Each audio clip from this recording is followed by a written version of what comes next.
Guys, welcome back to Beyond the Arc, and the NBA trade deadline has passed. Now, for many teams, they had to enjoy their teams making some little trades or some massive trades on the trade deadline last night, unless you're a Chicago Bulls fan. We lost to the Brooklyn Nets, and we didn't even make a trade. Anyway, I'm on my own reviewing the trade deadline and giving you my thoughts on the winners and the losers of the trade deadline. Hopefully, in the future, in like a week or so, me and Sully will be able to sit down and we'll be able to put everyone in the tier list. But this is essentially my little rundown of everything that happened in the trade deadline. Well, and the few days before the trade deadline. Essentially, the trade season that is now finished for the 22-23 season in the NBA. And giving you my thoughts on who won, who lost, all that good stuff. Make sure you're leaving a like, subscribing down below. And let's get straight into it. Let's start with a few winners, though, in my opinion. The Phoenix Suns are definitely probably one of the main winners of the trade deadline. I feel like that is like a universal decision that everybody has made, that the Phoenix Suns are really good. Although, personally, I don't think it's as good as what everyone is making it out to be. Yes, you picked up Kevin Durant.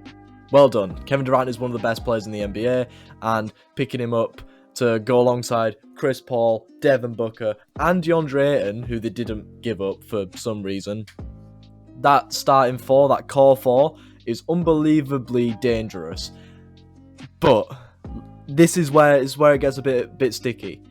They gave away 3 power forwards, pretty much, to get in another power forward in Kevin Durant, really. But Mikal Bridges, Cam Johnson, and Jay Crowder, plus 4 first-round picks as well, which are all unprotected, which could prove to be a little bit dangerous for the Suns in the late run. I feel like maybe if you tried to put DeAndre Ayton in there but kept like either Johnson or Bridges, that's a decent trade. But now, where's your depth? There's no depth in the Phoenix Suns anymore. Like, you look around, you got the core 4. I remember saying to Sully that you got your core 4. If this was in like 2K, you've got 390 overalls. You've got one like 84 in DeAndre Ayton. And then the rest are below 70 pretty much. Torrey Craig's your starting power forward. Like when you look at everyone else they have, when Torrey Craig's starting power forward, that's not great. They did acquire TJ Warren in the trade though, which is decent, but I feel like that obviously doesn't mean that their depth is really good. Cameron Payne is a solid backup point guard. Like I said, Torrey Craig is decent, I guess. TJ Warren, albeit older, but is still solid.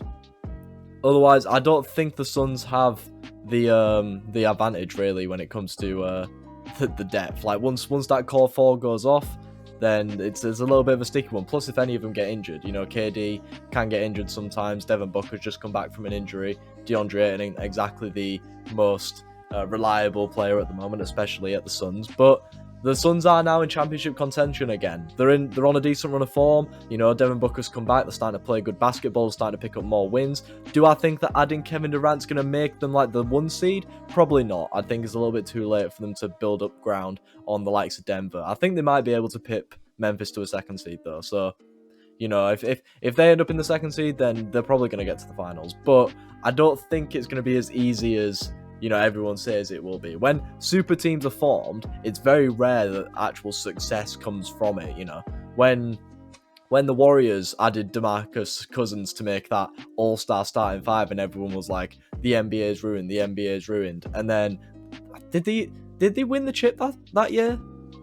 I have a feeling that was the year that was the year that they lost to the Raptors. So, I mean, obviously injuries kind of helped Toronto there, but it's almost like you set your standards so high and sometimes it just all falls down. So let me know what you guys think will happen with the Suns. Another winner coming in the Western Conference is the Los Angeles Lakers, in my opinion. A lot of people are saying, the Lakers, they've given up quite a bit to only really advance to like the 2nd round, but let's be honest, it's better than where they are now. They're still not even in a playing spot.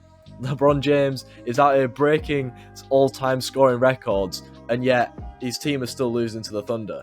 Yeah, so the Lakers, I was trying to think who I was actually on about there for a second. Finally got rid of Russell Westbrook. He has been dumped to the Jazz and will probably be released in the next few days. In return, they've managed to get D'Angelo Russell, Malik Beasley, and Jared Vanderbilt from the Timberwolves. I really like Vanderbilt as a player. I think he's going to be a very solid backup center. You know, they've got rid of Thomas Bryant, so having Vanderbilt as the backup center, I think is pretty good. D'Angelo Russell, he's a good shooter, but the Timberwolves weren't doing too great with him on the court, especially last playoffs. You know, his defense does let him down a lot, and he don't have the best decision making. You know, he's definitely not that kind of guy that we saw in his that one breakout year at Brooklyn. You know, he's definitely not that kind of guy, but I feel like it is an upgrade on Russell Westbrook, in my opinion. And then Malik Beasley, I also like, as like a backup too. So, yeah, I mean, I think that the Lakers have improved. Do I think that this improvement will mean that they'll get in the play-in? Probably yes. Do I think they'll probably make some playoff action? Probably yes. So, I mean, that's kind of what the Lakers need. They need to get better, and they've gotten better, so fair enough to them. Before we go on to a little bit more of the winner stuff, let's talk about a few losers. And a few people are going to think that the Brooklyn Nets are losers. You know, we talked about the Phoenix Suns, bringing in KD. I talked about Kyrie going to the Mavericks the other week, so check that out if you haven't yet. Now, on the other side, you have the Brooklyn Nets, who have pretty much given up being a championship contending team, which, like I said in the Kyrie video, I actually think they probably could have won a chip if Kyrie and KD stayed. But, that's by the by. They've now gotten rid of all that core, and they're now bringing in a few young players and a few valuable players as well. Mikal Bridges is definitely one of the more valuable players in the NBA in the terms of he's not going to ask for a load of money in contract extensions and stuff like that, but the stuff that he does on the court is so important. He's one of the best 3-and-D players in the NBA, so getting him in is very interesting. Whether they'll play him a little bit more like in the coming seasons, or if they'll flip him, who knows. They've got a few draft picks back from the ones that they gave up to Houston for the James Harden deal. So, they finally got a little bit of draft capital in there. Equally, they've brought in Cam Johnson, who, was starting for the Phoenix Suns this year, building up, starting to play a little bit more. And, obviously with the Kyrie deal, Spencer Dinwiddie, who led the team in scoring last night as they beat the Chicago Bulls. Anyway, I'm not mad about it. Cam Thomas is still doing the bits. He dropped 20 again last night. Is this Cam Thomas's Jeremy Lin sanity moment, or is he actually going to pull forward and, become a solid upper teens to 20-point per game averager? Time will tell. But the Brooklyn Nets are now committing to a rebuild again, which, I don't know. Brooklyn Nets fans, how are you feeling about that? Do you want to commit to a rebuild, or did you think that you could go for a chip this year? Who knows? Nicholas Claxton's obviously playing very well as well. So they have a nice young team and a little bit of draft capital back. So, fair enough. I think they've got all right value for the trades. Especially, I don't think they got decent value for Kyrie, but I do think they got a good value for KD. Given that KD, you're probably only going to be getting 2 years more of KD before he starts to maybe decline in level. Although the way that some NBA players go, you never know. But I might be saying that, but KD might go for another 4 or 5 years. Who knows? Do I think that the Brooklyn Nets are still going to end up in the playoffs? 33-22 their record is. So I think, and they're what, like 7.5 games back from even falling out the play-in. So I think, they've done so well so far this season that I do think they're going to at least get some play-in action in the postseason. Whether they're going to actually get in the playoffs is a whole different question, though. I don't think that they will.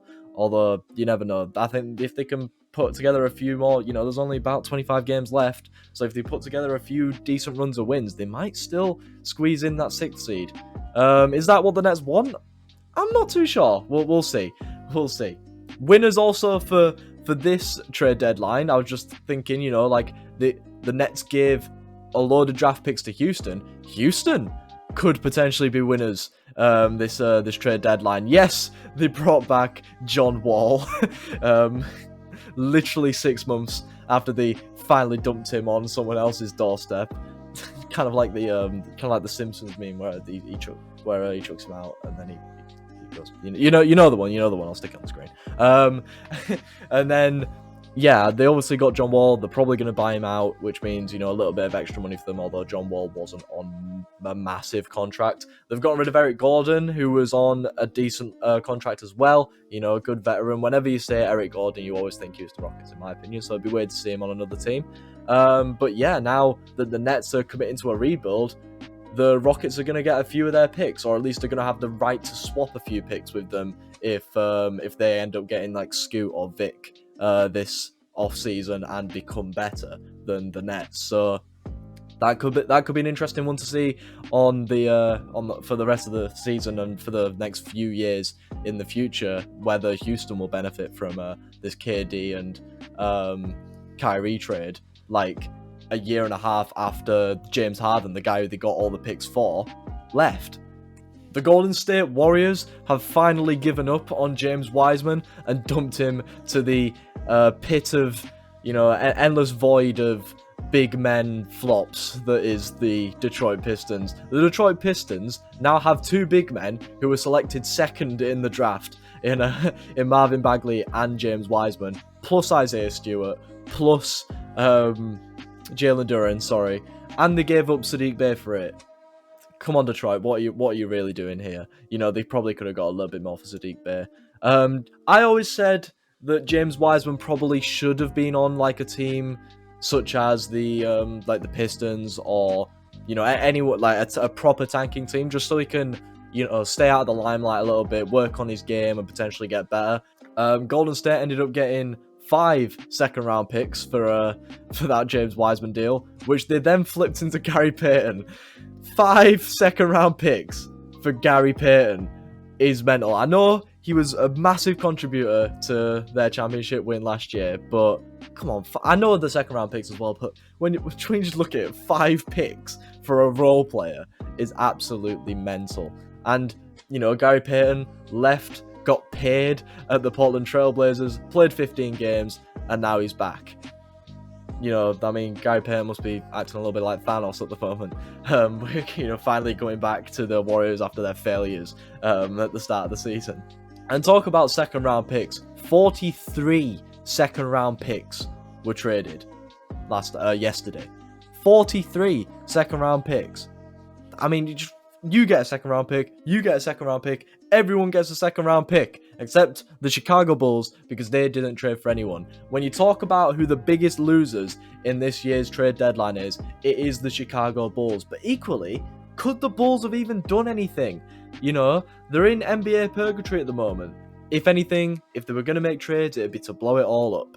Zach LaVine, they were talking about potentially him going to the Knicks. I don't know who'd come back in exchange for that, but I personally don't want to see Zach go. I have a bit of a love for Zach, but if it means we get picks, the New York Knicks, they have all of their draft capital pretty much. If we can get a load of picks for Zach LaVine, maybe that's a good thing. Who knows? And then DeRozan stayed, Vucevic stayed, Patrick Williams stayed. The Bulls are probably going to finish like 9th and get bounced in the play-in, and then that is where AK needs to make some moves. Whether that's blow up the team, whether that's, trade a few stars for picks, whether that's, do the little things to try and make them better. They did nothing at the trade deadline last year, pretty much. In the summer, they obviously only really added Andre Drummond and Goran Dragic. They didn't really do much there, and they're one of the 2 teams in the NBA that hasn't made a trade at all this season. So, are they waiting for Lonzo Ball to get back? Because that's not going to happen. It's like watching paint dry, trying to get Lonzo back, because it's going to take a while for it to happen, let's be honest with you. So yeah, massive losers. Equally, the Toronto Raptors are kind of accepting that they're in NBA purgatory too, because they didn't get rid of any of their star players, instead actually giving up a first-round pick to bring Jakob Poeltl in, which I don't think's a bad pickup. I like Jakob Poeltl, but the Raptors, they're not in the play-in yet, I think, or like the level on points with the level on like games back as Washington are. Like, what does adding Jakob Poeltl do to that? Does that make you a playoff team? I don't think so. I think Jakob Poeltl is one of the more underrated centers, but I don't think he is that good. Let's be honest with you. And then finally, the final thing I've got down is Jay Crowder being angry at the fact that he wasn't going to get any starting minutes in the at the Phoenix Suns. Then, you know, agreed that he wasn't going to play for the Phoenix Suns. Got traded to the Brooklyn Nets alongside all of the power forwards and small forwards that were ahead of him in the rotation in Phoenix. So then they traded him to the Milwaukee Bucks, who have probably the best forward player in the NBA in Chris Middleton and Giannis. So, I mean, poor Jay Crowder, man. He just wants to start. But equally, if he can agree to come off the bench in this Bucks system, or if you know, Giannis decides to play a little bit of five, that Bucks team could be dangerous. You know, Giannis apparently didn't know anything about KD and only knew that Jay Crowder joined the Bucks because he doesn't do social media. He doesn't do Instagram. That is the end of my little review of the trade deadline. I've definitely missed more stuff because everything happens on the trade deadline. Everyone said that this was going to be one of the most boring trade seasons ever. And now the Nets have blown it up and loads of extra things were happening and it's hard to really keep up with it all. So if I missed anything, I do apologize. But like I said, when Sully gets back, we will do a proper ranking video of everybody's actions in the trade market. Thank you guys so much for watching this video. Make sure you're leaving a like, subscribe, and share this video out. And I will see you guys in the next one.